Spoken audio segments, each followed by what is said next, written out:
Welcome to another great episode. We have another great guest with us, Camilla Temu. Yes. With Wise Agent is with us. Awesome. Thank you for joining us, Camilla. Definitely. Tell us a little bit about yourself and what you do and who you're with. So, as you mentioned, my name is Camilla Temu, and I'm with Wise Agent CRM. So, we are a contact relationship management system in the real estate industry. So, we help realtors with keeping their contacts, their time, marketing, and transactions all in one platform. So, it's easier for them to kind of get out in the field without having to worry about having to go back to the office and write everything down. You can use Wise Agent right from the palm of your hand on your cell phone. So we're all about making things easier for the agent so they can work on building those relationships with their clients. Cool. Yes. I'm always wanting to ask whenever I see one of the presentations that you do. It's like, is it any other industries that you guys serve, or is it strictly real estate agents? So we serve everyone pretty much who's looking to run their business and their time, their marketing all in one platform. However, a lot of our tools are real estate centric. Okay. So Brandon Wise, who's the founder and CEO of our company, used to be in the real estate industry, and he wasn't really pleased with any of the CRMs during his time when he was selling in real estate. So he decided to get with his friend Mike Becker, who they then built Wise Agent. And then that's why there's a lot of real estate tools in the system. However, anyone that's needing to manage their business is able to use it successfully. We have people locally in Fountain Hills who use it to manage their swim team or to run their water and ice store. So we have different companies and businesses using the CRM. Okay. But real estate focused. Real estate centric, yes. Okay. I like centric. I like it. Awesome. So what is your role over there? What do you do? So I am the customer support manager. Okay. So I've been with the company now for 6 years. Okay. This April is 6 years. I originally started just in their customer support department, not looking for it to go anywhere really. I was just like, okay, this is a good opportunity to learn about the real estate industry and about technology. But I also eventually grew within the company and got into the position that I'm currently in right now. Okay, makes sense. Yeah. I remember I was scrolling through Facebook a few weeks ago and your face popped up, and it wasn't the friend side, it was like an ad. Oh. So I was like, man, what? I know her. Who is that? Oh, holy cow. So, yeah. So do you do also, like, I guess you do commercials over there, or what is that marketing that you do as well? Yeah, so I mean, our marketing team does, they do commercials of Wise Agent, so they'll record some of the employees there, and they'll use that in our ads. But then we also do like video tutorials of how to use the platform, best practices. So there's a lot more to the role of customer support manager than just customer support. So there are opportunities for me to do videos, do live shows, so going to events and traveling to different conferences, which I love. That part of the job is just getting to meet the agents in person, getting to talk to them, and just really seeing what the real estate industry really is about also. So I do appreciate that part of the job. Cool. So you mentioned that you kind of just fell into the job that you had originally. Yeah. So what did you do beforehand? What was that like? Yeah, so previously, before I was working at Wise Agent, I was actually working at a resort just north of here in Fountain Hills called Copperwind. Okay. And I was doing their front desk and also their sales. So during the off season, I was in their sales department trying to bring in business. So reaching out to corporations, seeing if they wanted to do their conferences or any kind of events at the resort. That was not really fulfilling for me. I wasn't really enjoying it a lot, although I love all of the people that I worked with there. And then my friend at the time told me about Wise Agent and an opening that they had there. And so she was telling me about the position and all the opportunities that come with Wise Agent. So I was just like, you know what, I'll give it a shot. Again, I don't know a lot about real estate. I know basic technology, terminology, and just what people my age know about technology. So I was like, this is an opportunity to grow not only more in what technology is, but also what the real estate industry is. So I was just like, let's take a leap of faith and let's do this. Yeah. So, it's kind of a hidden secret, or open secret about agents. They don't really like to change. They struggle with technology at times. So where have you seen your biggest challenge in helping agents adopt tech?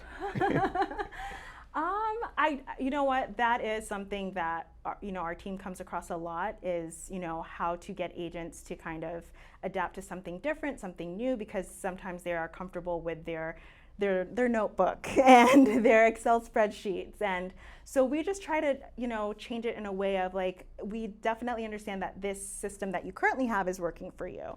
But just like the real estate industry is constantly changing, so is technology, so is, just the world in general. So it's good to keep up with what is going to help you stay in touch with your clients, what's going to help you reach your clients a lot quicker than flipping through a notebook and going through your Excel spreadsheet, putting it into a system where you can set reminders of follow-ups, or if you want to put your calendar events in there and get those appointment reminders of I have coffee with Marlo on Thursday, just so you don't miss those important events. And then you have a history, you're tracking that history with that client. So not only am I able to set my appointments of my interactions with you, of meeting you for coffee, but also the CRM is tracking all that in the system for me. So then I have that history and I can always go back to it.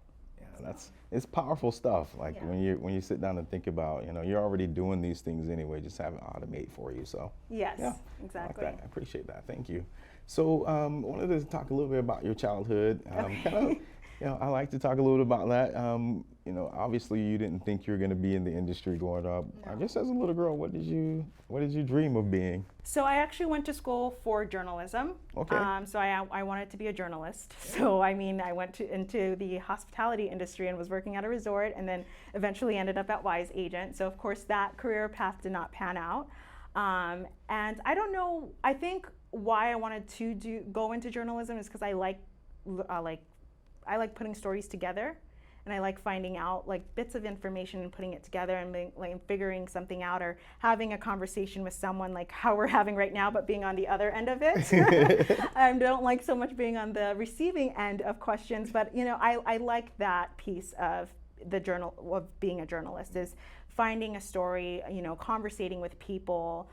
That's something that I enjoyed, and that's something that I was pursuing in my younger years. That's cool. It's cool. Yeah. Were you able to get anything published, or were you on that route? The closest thing I got published was I was in the school, I was in the Scottsdale Chronicle. Okay. So that was something that our, at SCC, so Scottsdale Community College, something that we put together in the journalism department. And I was actually one of the editors. So I enjoyed it, I did. But I don't think it would have panned out really. So I'm glad of the career change, and I'm happy with the doors that have been opened here with Wise Agent and the opportunities that I've had. Makes sense. Yeah. So did you know anyone in that industry, journalism, newspaper, or anything at the time, or? Actually, most of my family, they're in the medical industry. Okay. So a lot of my aunts and uncles, and even my sisters, they're registered nurses. Okay. And then also teachers. So that's something that my family, most of the professions in my family are like medical or teachers. So I was completely left on that one. I didn't go in that same career path as them, but they were all pretty supportive of my decision. That's something that I've always had, is like support from my family. So that was nice, especially my mom. She's always been like a big cheerleader for me. So I never felt like bad about choosing that path for journalism. It just I realized that maybe it wouldn't be. Yeah. It makes sense. It makes sense. Yeah. So as a little girl, who was your role model? Who? Definitely my mom. I would say my mom, because so we originally were from Tanzania. Okay. So we came to the US in the late 90s, and as a single mother, she had 3 little girls in this foreign country. So it was like a big adjustment, because it's like going from one completely other side of the world to another, and learning the ways of living there. And she did it all with a smile on her face every day. I remember growing up never feeling like I didn't have anything any of the other kids had. And so she was like super mom to me, and she just inspired me, because she was always, even though she maybe didn't have her own support system, she was always everyone else's support system, and she always did it with a smile on her face. So definitely would be her. How old were you when you guys came over? So I was 5. So I was very, very young. I don't remember a lot of my home, but I grew up, you know, speaking the language. So we speak Swahili. So I grew up speaking Swahili. I grew up, you know, listening to Tanzanian music, eating Tanzanian food. So I still had a lot of my culture with me. So it was nice. I still grew up with a piece of home, although we were miles and miles away from it. Yeah. You know, I'm always interested in that. Like, you know, how do you straddle both of those worlds, like going to school and dealing with American food and all that stuff, Yeah. and then coming home and trying to balance that. How did you balance that as a kid?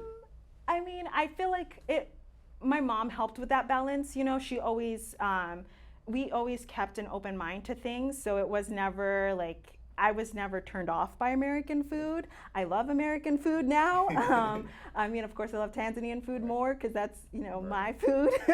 But you know, again, it's an adjustment. I know that I did struggle at first in the beginning with just my speech and everything because I was, you know, from another country, so I did have an accent. So when I was going to school, I did have to, you know, have a little extra help with, you know, making sure that I pronounce certain words properly.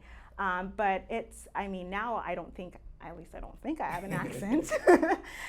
So I think I've come a long way. And I've always had an open mind. My mom's always told me to have an open mind about things, always be open to what the world is going to bring to you and make the best out of it. So I've enjoyed my experience here. I love America. That's my home now.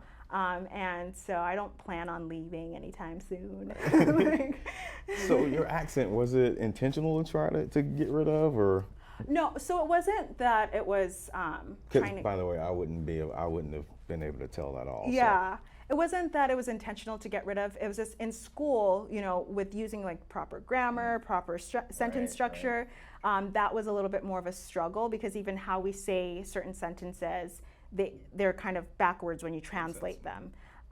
But again, we learned English back home in Tanzania. You do learn 2 languages. So it wasn't like we were coming to the United States completely blindsided and didn't understand the language or anything. Makes sense. Cool. Yeah. Thank you for sharing. I appreciate you sharing that. Of course. So, you know, growing up with single mom, what did you, if you had to, is there anything you had to do to help put food on the table?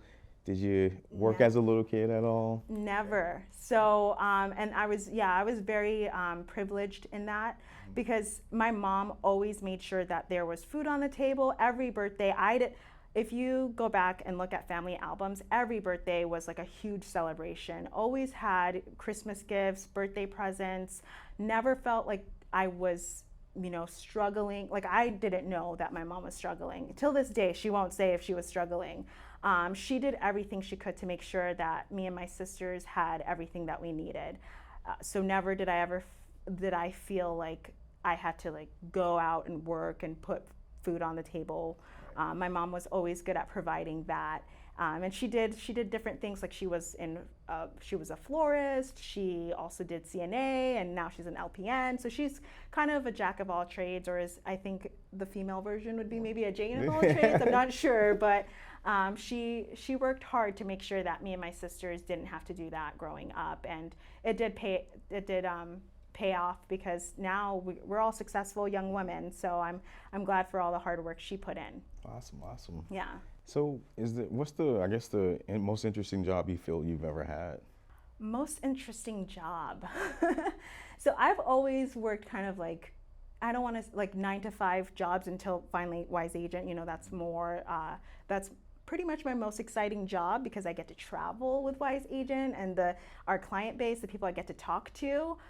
Aside from that, I worked during college, I worked at a veterans bar. So that was pretty exciting and interesting because you get to hear all the stories from the vets and you get to see learn a different side of history that they don't teach you in the history books. So that would be, aside from the current job that I'm in, that would be my most interesting, exciting job that I've ever had. Okay. Yeah. So I guess I love that. Thank you. I mean, thank you for sharing. Appreciate that. What would be, I guess, the most exciting thing you figure you've ever done, or adventurous thing you've ever done in your life? Ooh, I guess I'm not a really adventurous person because I'm trying to think outside the box. I think the most adventurous thing would be moving to America because other than that, I don't think I've really. I might have to come back to that question because I can't think of anything else exciting in my life. So, do you? I guess if I were to ask your mom or your significant other, something that you stand on, something that you preach to yourself and to others all the time, what would that be? All right. Well, it's a tough question, but I think at least right now in the season that I'm in, is not worrying about tomorrow. That's like something that's big for me, is like not worrying a lot about what the future holds and being sure to be in the present today and living in today. I think there's a lot of missed opportunities when we focus too much on what's going to happen tomorrow. If I do this today, or missed opportunities because we're scared to kind of move forward. We're like, I don't know, if I do this, what if I fail? What if I fall? And you get scared. So I'm always like, stop worrying about tomorrow. Focus on what's happening in your life today. Focus on the things right now that you can control. Everything else will fall into place. Like, that's something that is like a big thing to me, and maybe it's a 2021 thing for me, but that's in my season right now. That's really big. And if you ask my sisters, that they'll say, "Oh, Camilla's always saying, don't worry about tomorrow." So that would be it. I like that. Yeah. It helps for sure. Yeah. So you're just saying it's kind of new to you. Did you have a new epiphany with that, or what? Something take place to trigger that? I think everything that happened last year, because everything was kind of in the unknown, I was privileged to be in an industry where there's always, a need for technology. So it didn't really affect me directly, at least in my career. So I think it was just more so thinking about how I saw it affect other people and how the world reacted to it. And it's just like, sometimes we don't have control over what will happen, but we can't let that stop us from like living today. And so I think that's kind of what triggered it for me, especially because this year I think flew by really quickly, and now people are planning for 2022. It's good to plan ahead, don't get me wrong. I definitely think it's good to plan ahead as well, but don't get lost in future plans that you forget to live in what's going on today. I really do like that. Yeah. That's keeps us grounded, It right? does, it keeps me grounded for sure. Yeah. I like it. Is there anything that you feel you want to do over if you could? A do-over? Yeah. You know what? I don't think there is, because I think every decision that I've made in my life has led to where I'm at today. And if I hadn't made those decisions, I wouldn't be here. So there's been days where it's been hard. Obviously, you go through life and sometimes there's things that you have to endure that are painful. But there's also things that you endure that are beautiful. And I think life is about a little bit of both, and I don't think I would change any of it. I like it. So what do you feel is your greatest accomplishment, or what do you feel you're most proud of? My greatest accomplishment? I would have to say my two boys. Okay. Because I'm proud of who they're growing up to be. And I get to watch them every day. It's funny because I'm like, you guys don't realize, but you're watching mommy grow too. Like, you're watching me grow and mature as well. But they make me proud of who I am as an individual, just because of who I'm raising them to be. So I would have to say that they are just the little things that they do sometimes. My oldest, he just recently turned 7. And he loves music and he loves art, and he is just the smartest little kid. And I'm not just saying that because he's my son, but he is. And he is obsessed with VeggieTales, and he taught himself how to play the VeggieTales theme song on the piano. And I'm like, that's my boy. So definitely proud of them. That's a good thing to be proud of. Yeah. That's awesome. Thank you. I appreciate you sharing that. Thank you. So you mentioned something in there. You talked to them about that they're watching you grow. Yeah. while the same thing. My sister and I kind of had a conversation about that. Just our mom was young growing up, Yeah. single, things weren't as great as we thought they should be. And she's still kind of holding on to them. Like you got to understand, she was young. She was being raised as we were, right? And so sometimes we don't think that as parents, that we're not, or we figure we've done our growing. So Yeah. I appreciate you sharing that perspective that you understand. Yeah, we're still growing, right? Yeah. We're still getting And there. I think it's a continual thing in life. It's not like you get to a certain age and you stop growing or you stop learning. It's like continually learning and growing. So I don't think that will ever change. I'm always going to be learning something new and growing as an individual. So Do you do that through books? Do you read much? I do like to read. Have I been reading as much as I'd like to? No, I'm going to be honest. I have not been this year. I've not been reading a lot as much as I'd like to. But something that I do always go back to, for me at least, it helps me stay grounded, is the Bible. Like, that's something that is close and dear to my heart. So I do, I feel like I can read that during like times of me being sad, times of me being happy. And so that's my go-to when I'm like, I need to read something. I need to stop looking at Netflix, and I need to put my head into something that's going to help me grow and is actually going to feed me. So. Do you have a favorite book? Aside from the Bible, I mean in the Bible. Oh, the favorite book in the Bible. Yeah. Yes. I would say my favorite book in the Bible is going to be Matthew. Okay. But my favorite scripture is Jeremiah 29. Okay. And it's I'm not gonna quote it verbatim, but because there's so many different versions. Right. But it's for I know the plans that I have for you, plans for you to prosper and plans for you to grow, and it's plans for a future and plans for hope. And again, that just sticks to me because I'm just like, yes, yeah, you know what, my life is in good hands. I'm not gonna worry about tomorrow. I'm not going to worry about, anything that is, to me, seems like a big challenge, because I know I'm not going to be thrown anything my way that I can't overcome or I can't handle. I appreciate that. Thank you. Yeah, great book. Yeah. Well, I appreciate you coming on. I had a great discussion with you. Thank you so much. Definitely. I'm glad I finally came. I was scared a little bit, but yeah, we got you finally. Yeah. So thank you again for inviting me. Welcome. I really did enjoy it. Well, where can agents find you and find content for you? So you guys can contact me at camilla@wiseagent.com, and definitely join our Facebook community page. I appreciate you coming on. Thank you so much. You. Yep.